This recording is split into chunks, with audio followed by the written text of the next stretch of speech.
Descansar é bom. Tirar uns dias, umas horas de descanso, uns momentos de deixar algumas atividades, alguns pensamentos longe, faz parte da nossa vida. E é bom nós descansarmos. Mas esse descanso é momentâneo, porque você vai voltar para as lutas e os dilemas e os problemas sem fim. Infelizmente, isso é a nossa vida, né? Temos a alegria da salvação, temos momentos de alegria na nossa vida, descansamos, temos momentos de descontração, mas também temos os momentos de choro e daquilo que nós cantamos aqui. Mas nós temos esta certeza pelo cântico que entoamos, pela palavra do Senhor, que nós temos que estar sempre na certeza da fidelidade do Senhor, sempre na certeza das misericórdias do Senhor, que se renovam a cada manhã. E o autor aos Hebreus fala e manda esta carta e estes ensinamentos aos judeus que haviam se convertido e ainda arraigados, né, a toda aquela tradição judaica, né, do sumo sacerdote, do descanso, que talvez até um pensamento, né, porque se Josué lhes tivesse dado descanso, Deus não teria falado posteriormente a respeito do outro dia do descanso. O descanso não é só a terra prometida, o descanso nosso não é só estarmos aqui na certeza da salvação em Cristo Jesus e participarmos e termos amigos e termos irmãos e termos o corpo de Cristo nos ajudando, nos auxiliando nos nossos problemas. É um descanso, é um alívio, porque nós temos esta certeza do nosso amigo Jesus Cristo, dos nossos amigos que são irmãos, a certeza do Espírito Santo. Mas a palavra de Deus e o autor aos Hebreus diz que resta um descanso para o povo de Deus. Resta um descanso, que é com Deus, com Jesus lá na glória, amém? Mas enquanto esse descanso não vem, nós temos que, e somos exortados a ficarmos firmes na fé.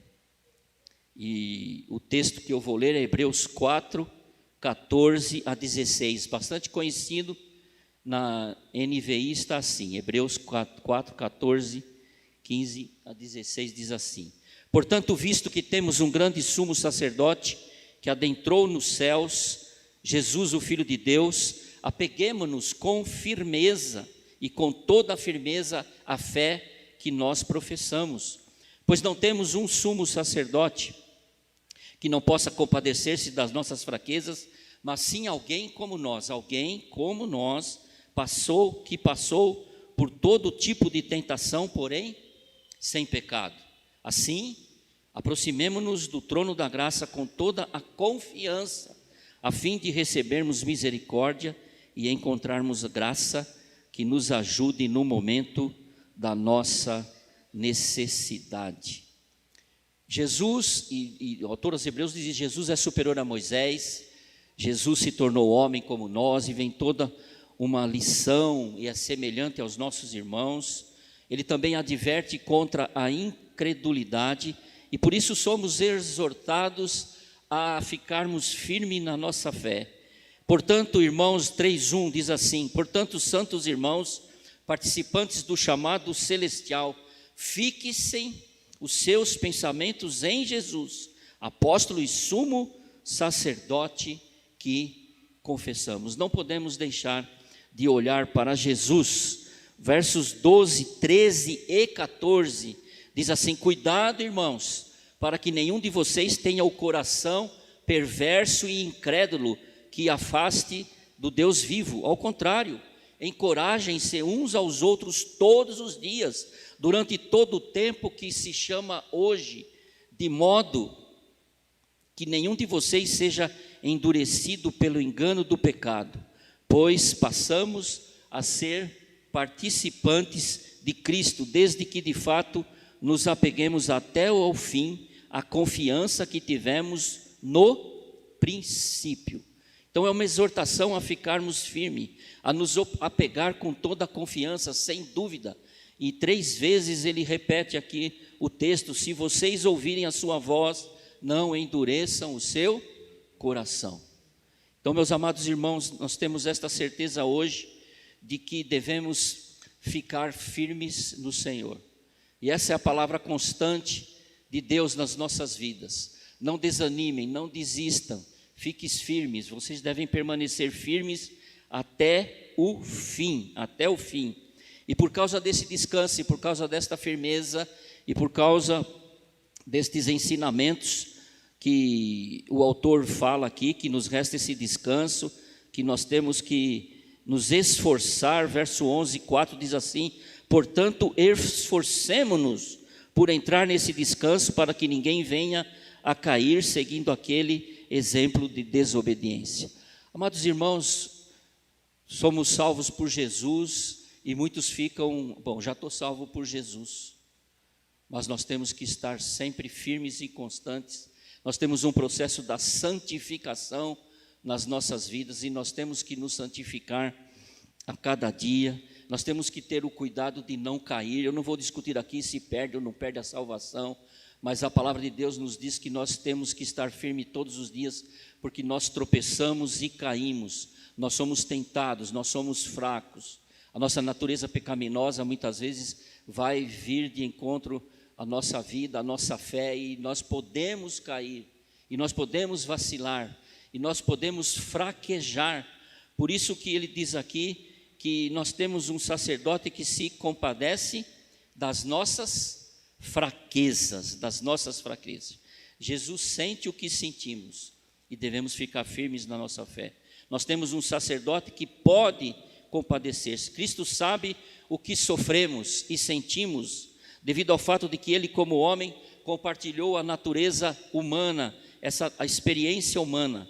Fraquezas, podemos lembrar aqui, e como essa carta está dirigida aos hebreus, nós podemos lembrar aqui que fraquezas é um termo usado no Velho Testamento com os sacrifícios que eram prestados pelos sacerdotes. O que era a fraqueza ali naquele altar do sacrifício? Um cordeiro manchado, com a perna manca, não podia ser oferecido, não podia ter defeito, era uma imperfeição, uma deformidade. E também, se um homem da família sacerdotal possuísse um defeito, apesar de ser essa família, amados irmãos, eles não podiam exercer o sacerdócio. Aquela falha o desqualificava e não podia entrar na presença, na santidade de Deus, no Santo dos Santos. Os animais, da mesma forma, tinham que ser perfeitos. E existem dezenas de passagens que falam disso. E no Novo Testamento também vemos o uso figurativo dessa palavra fraqueza. É ausência de força, falta de força. Sente-se enfraquecido, uma fraqueza mental, moral, emocional, fraqueza espiritual. Elas por si só não constituem pecado, mas estas fraquezas, estes problemas, estas emoções minam a nossa resistência e enfraquecemos, e pode nos tornar cativos de uma tentação e cairmos em pecado. E a palavra fraqueza também aplica-se a este aspecto da natureza humana, que nos pode colocarmos a tendência ou nos predispor a cair, não é? Ou não termos uma fé suficiente. Jesus disse a alguns dos seus discípulos, né? Vocês são fracos na fé. Então nós precisamos nos fortalecer a cada dia, e a Bíblia nos ensina a nos fortalecer, a não nos embriagarmos com vinho, mas nos enchermos do Espírito Santo do Senhor. Nós temos que estar sempre fortalecidos, temos que sempre nos fortificar através da palavra de Deus, nos fortificar espiritualmente, para mantermos, não é, a nossa saúde espiritual, que vai também com certeza nos ajudar nas outras áreas da nossa vida. Mas mesmo assim nós podemos cair, nós podemos ficar tristes, nós podemos ficar amargurados. E o livro de Hebreus mostra que esse sistema de holocausto tem o seu cumprimento em Cristo. Jesus é o Cordeiro de Deus que tira o pecado do mundo, e ele não foi tentado. O sacerdote era imperfeito.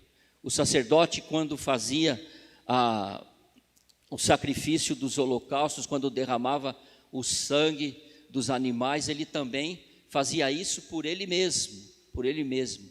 Vem Jesus, o Senhor Jesus Cristo, e como ele nunca tinha pecado, ele é chamado de o nosso sacerdote. Diz aqui no capítulo 2, versos 17 e 18. Por essa razão, Hebreus 2, 17 e 18. Por essa razão era necessário que ele, Jesus, se tornasse semelhante a seus irmãos em todos os aspectos, para se tornar sumo sacerdote misericordioso e fiel com relação a Deus e fazer propiciação pelos pecados do povo, porque tendo em vista o que ele mesmo, que Jesus Cristo mesmo sofreu quando tentado, e por sofrer sendo tentado, ele é capaz de quê? De socorrer aqueles que também estão sendo tentados. Por isso que nós podemos chegar com toda a certeza diante do trono da graça do Senhor Jesus Cristo, porque nós temos agora esse sumo sacerdote, que foi provado em todas as coisas como nós, e por isso ele pode se compadecer das nossas fraquezas.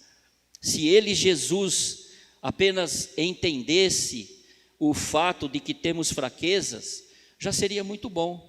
Ele sabe que eu sou fraco, ele sabe que nós somos fracos, temos uma natureza pecaminosa, mas a situação é ainda melhor.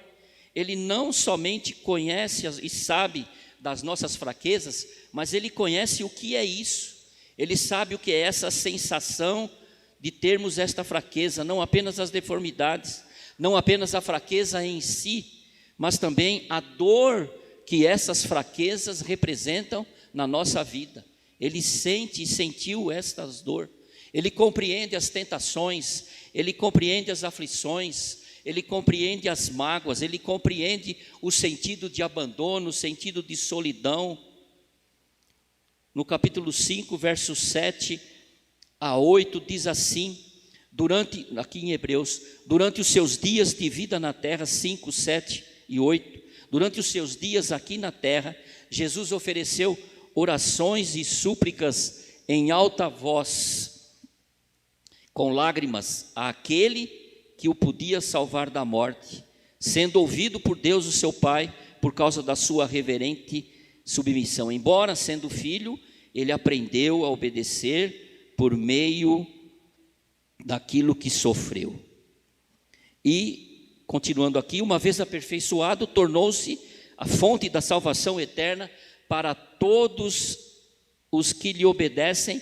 Verso 10, sendo designado por Deus sumo sacerdote, segundo a ordem de Melquisedeque. Isso nos lembra também esse sofrimento de Jesus ali do Getsêmani, da sua paixão, do sofrimento, da cruz. Aí está, ele passou por tudo isso, e não somente ali na sua paixão, no seu sofrimento, na sua cruz, mas durante a sua jornada, durante o seu ministério. Foi rejeitado em Nazaré, foi rejeitado na sua cidade onde morava, mas ele sofre conosco, ele passou por todas estas provações, ele passou por tudo isso, ele lutou com as emoções que quase o despedaçaram. Por isso nós temos que estar sempre lembrando de Jesus, lembrar o que ele sofreu, o que ele passou por nós, que ele é como nós, e de todas as palavras que descreve a encarnação de Deus, existe uma que talvez seja maior, não é? De muitas formas Deus é chamado, Jesus é chamado, mas a palavra, não é? A designação de Emanuel, o Deus conosco, é uma das mais importantes. Ele está conosco. E quando ele foi para os céus, Jesus subiu aos céus, ele diz: eu vou estar com vocês todos os dias da minha vida. Vocês também não ficarão sozinhos, eu estarei à direita do meu Pai, intercedendo por vocês. Estou preparando as moradas, estou conversando com Deus a respeito do que vocês sentem. Ele sabe como responder às orações, Ele compreende o que vocês estão passando, mas também não vou deixar vocês sozinhos, vou deixar o Espírito Santo, que vai estar também ao lado de vocês, enxugando as lágrimas, ensinando vocês, consolando vocês. Então nós temos todo o consolo de Deus Pai, Deus Filho e Deus o Espírito Santo nas nossas vidas. E esses momentos em que nos sentimos amargurados, entristecidos, né, com dificuldades, com problemas, com dilemas, nós temos que lembrar que nós vamos descansar e vamos confiar no grande amor de Jesus, no grande amor do Senhor. Ele está ao nosso lado, Ele passou pelas mesmas coisas, Ele sabe dos nossos problemas, dos nossos dilemas, Ele está junto com a gente. É por isso que eu e você podemos nos aproximar com ousadia, com certeza, com insistência. Não podemos ficar pensando outras maneiras, mas nós podemos ter toda esta confiança. Eu e você não precisamos pensar assim: tem alguma coisa errada comigo. Já passei por isso, né?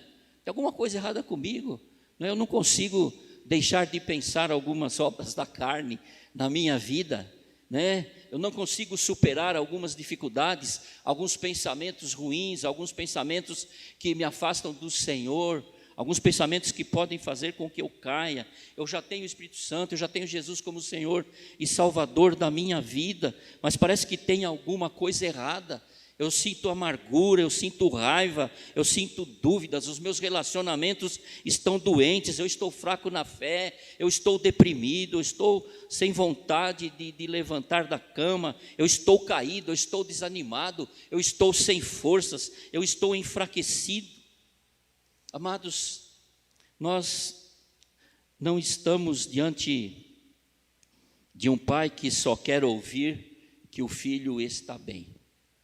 Nos nossos relacionamentos, muitas vezes, até na nossa casa: oi filho, tudo bem? A gente sabe que não está, né? A gente vê o jeito, a mudança de comportamento dos filhos, a gente vê a mudança de comportamento do tio, do avô, do parente, da sogra, do sogro, do primo, dos nossos amigos do trabalho, dos nossos amigos de escola. Mas a gente pergunta: tudo bem? Está tudo bem. Não sei se é o brasileiro que fala assim, né? Mas não está bem, não é? Então, o nosso Pai Celestial, Ele não precisa e não quer ouvir que o filho está bem. Ele quer saber se você tiver um problema, um dilema, uma dificuldade, você vai chegar para Ele: olha, eu estou assim, assim, assim, assim. Eu tenho que ter esse relacionamento. Como eu teria que ter esse relacionamento, não doentio, mas esse bom relacionamento na minha casa, na igreja, com os meus amigos, como disse aqui, não é? Nosso irmão Nelson, né? Nós não temos 5 amigos, ou se tiver 5 é muito, que você pode chegar e confiar, né? E contar para ele até aquilo que você não disse para sua esposa, você pode contar para o seu amigo, né? Então, nós temos que chegar diante destas coisas. Então, nós estamos diante de um pai que diz: não sinta estas coisas, não é? Não chore, não é? Você não pode ficar assim. O pai nosso pode dizer, né? O meu pai, o teu pai, a tua mãe pode dizer isso. Não chore, porque se você continuar chorando, eu vou te dar um motivo para você chorar mais, né? Não, irmãos, nós estamos diante de um pai que, através de Jesus Cristo, compreende o que sentimos, os nossos sentimentos, e Ele nos chama para que possamos falar deles. Temos um sacerdote, e por isso você pode se aproximar do trono da graça com toda a confiança, a fim de receber graça e misericórdia na hora certa, na hora oportuna, naquele momento que você mais precisa. Ele está no trono da graça, e é por isso que você pode se aproximar diante dele. Podemos nos achegar quando precisamos de perdão, quando sentimos o peso da culpa dos nossos pecados. Você pode se aproximar, eu posso me aproximar quando estiver sendo torturado e atormentado pelo reconhecimento das nossas fraquezas, para entendermos bem não é? O preço que o Salvador teve que pagar para tornar-se o nosso médico, precisamos percorrer o caminho, não é, da paixão, do sofrimento de Jesus Cristo. No jardim do Getsêmani ele começou a se entristecer, a se angustiar. Então ele disse: a minha alma está profundamente triste até a morte. Seus discípulos fugiram, sentiu solidão, sentiu vazio, sentiu traição, Judas o traindo ali. Jesus passou por isso. Podemos olhar agora para o julgamento. Então cuspiram-lhe no rosto, davam murros, outros o esbofeteavam, outros davam pancadas. Será que você tem uma imagem dessa na sua vida? O que te traz sofrimento? O que te traz lágrimas? Até mesmo os homens grandões, não é? Enormes, não é? Até homens como o marido de uma irmã de uma igreja que eu pastoreei, todos lá falavam assim: olha, você tinham medo daquele homem, né? Aí eu falei: não, eu preciso visitar ele e falar com ele. Não, pastor, né? Não faça isso, né? Mas fomos visitá-lo. Não vou dizer que ele chorou, né? Mas ele com certeza me recebeu e depois tornou-se um aluno lá da escola de catecúmenos para poder entrar para a igreja, né? Para entrar para aquele homem que todo mundo, né? Mas não, né? Nós todos temos estes momentos, né, de chorar. Todos nós passamos por momentos de sofrimento pela raiva. Podemos me lembrar, os mais velhos aqui, né, do cinto, né, do pai. Eu usava o chinelo havaiana. Né? Do puxão de orelha da sua mãe, que talvez tenha dado um tapa em você, e nada mais é humilhante do que levar um tapa, né? No rosto principalmente. Mas Jesus conhece todas estas sensações. Jesus conhece todas estas coisas que brotam em nós por causa das agressões que sofremos. Ele sente o problema que nos afeta e quer nos curar. Você pode se achegar. Não temos que não possa compadecer-se da sua fraqueza, mas sim alguém que passou por todo esse tipo de tentação, não é? Alguém como nós. Alguém como nós, diz a palavra do Senhor. E do julgamento podemos ir para a cruz. Zombaram, debocharam, agressões verbais. Muitos adultos, muitas pessoas têm dolorosas lembranças da sua adolescência ou da sua infância, palavras de deboche, palavras de zombaria, ou talvez do primeiro emprego ou no emprego, não é? Aqueles que não querem perder o seu lugarzinho lá, começa a zombar de você, começa a te prejudicar, começa a falar mentiras sobre você. Quantas mentiras falaram sobre Jesus? Quantas mentiras as pessoas às vezes têm falado sobre nós para nos prejudicarmos. E nós ficamos magoados, ficamos entristecidos. Quantas pessoas, crianças, adolescentes e jovens passam por estas agressões verbais. Existem campanha contra estes abusos, mas eles continuam sendo praticados. Jesus sabe o que é isso. Lá em Isaías 53, 3 e 4 diz assim: foi desprezado e rejeitado pelos homens. Ele foi homem de dores e foi um homem experimentado nos sofrimentos. E como um de quem os homens escondiam o rosto, foi desprezado e não lhes demos nenhuma importância. Verdadeiramente ele tomou sobre si todas as nossas enfermidades e levou sobre si todas as nossas dores, e nós o consideramos como um aflito, ferido por Deus e oprimidos. Amados irmãos, devemos ser agradecidos a Deus por Ele ter enviado Jesus sempre, o seu único Filho, para levar sobre si os nossos pecados. Ele tomou sobre si os nossos pecados. Mas, amados irmãos, precisamos lembrar que Ele não somente levou os nossos pecados, não somente passou o preço, precisamos lembrar que Ele levou também os nossos sentimentos, as nossas dores. Ele entende aquilo que eu estou passando, que você está passando nos momentos difíceis das nossas vidas, nos momentos em que fraquejamos, nos momentos em que nos desiludimos. Mas nós temos que lembrar e continuar confiando, porque o único descanso, nós vamos descansar sim, no outro dia as misericórdias se renovam, o choro pode durar uma noite, mas o descanso mesmo, o descanso final é lá com o Senhor Jesus, e esse descanso está nos esperando. Por isso nós somos exortados a ficarmos confiantes, a não desistirmos, a insistirmos em ficarmos firmes na nossa fé. Precisamos, como igreja, ajudar uns aos outros a ficar firmes na fé, porque hoje eu posso estar fraco e você firme, e você vai me consolar. No outro dia eu posso estar firme e você estar fraco, e eu vou consolar. Nós precisamos criar esta interdependência de uns aos outros, como diz a palavra de Deus no Novo Testamento. Essa ajuda mútua, essa mutualidade que temos no corpo de Cristo, um ajudando ao outro, porque eu tenho o Espírito Santo, tenho Jesus Cristo, todos nós temos, você e eu, e por isso precisamos então praticar a palavra do Senhor, praticar a palavra do Senhor. Então, continue se aproximando do trono da graça, continue falando com Jesus. Ele não é um ser humano capaz de compreender as nossas fraquezas, não, ele experimentou as nossas fraquezas. Eu posso chegar para alguém e falar, estou me sentindo assim, assim. Eu compreendo, irmão, eu compreendo. Ore ao Senhor, né? Mas Jesus talvez dê um consolo maior nas nossas vidas. Ele sabe, Ele nos ensina, e nós temos as respostas com Ele, com certeza. Então, amados irmãos, que você e eu possamos ficar firmes na fé que temos, na confissão que temos, que Jesus Cristo é o nosso Salvador. Só Jesus Cristo é o caminho, a verdade e a vida.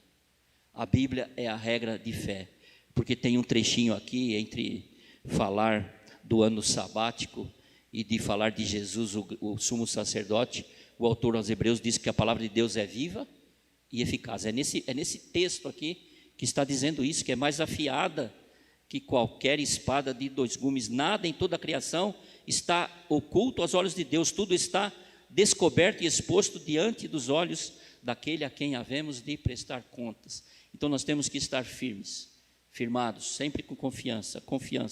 Por isso você pode chegar com confiança em Jesus Cristo, e nós oramos em nome de Jesus Cristo, e nós falamos com Deus através de Jesus Cristo, porque Ele é esse grande sumo sacerdote, e nós vamos alcançar misericórdia, e vamos alcançar a graça, e vamos nos sentir ajudados, vamos nos sentir consolados.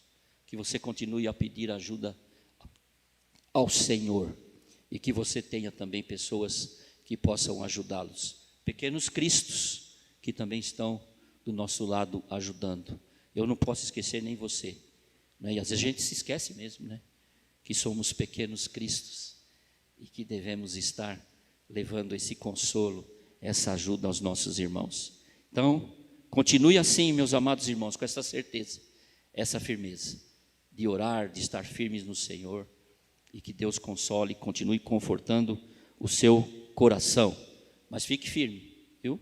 A palavra de Deus sempre nos exorta a isso, ficar firmes, porque há muitas contradições, há muita conversa, há muitas pregações aí, e palavras que às vezes mais atrapalham do que nos ajudam, e nós temos que estar confiantes, né, em Jesus Cristo, sempre firmes no Senhor, e que nenhuma dúvida possa pairar no nosso coração.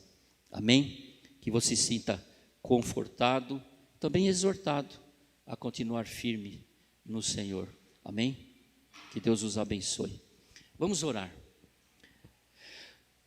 Querido Pai, toda a honra e toda a glória sempre é dada ao Senhor. Te agradecemos pela Tua palavra, pela certeza que temos que Jesus Cristo é o Teu Filho, que Jesus Cristo foi constituído sumo sacerdote, e Ele mesmo, Senhor Deus e Pai, derramou o Seu sangue, Senhor Deus e Pai, em sacrifício pelos nossos pecados, pelas nossas dores, pelos nossos sofrimentos. Te agradecemos porque a Tua palavra nos ensina que Ele conhece e sabe e passou por todas estas coisas. E por isso nós podemos conversar com Ele. Por isso nós podemos nos derramar diante dEle, Senhor Deus e Pai, e dizer o que sentimos, o que estamos passando. E também sempre agradecidos pela salvação que temos em Cristo Jesus e a promessa que temos do descanso. Mas fomos advertidos que nós temos que estar firmes. Nós temos que estar trabalhando incansavelmente para permanecermos firmes nesta caminhada rumo ao lar celestial. Muito obrigado, Senhor. Eu oro no nome de Jesus. Amém.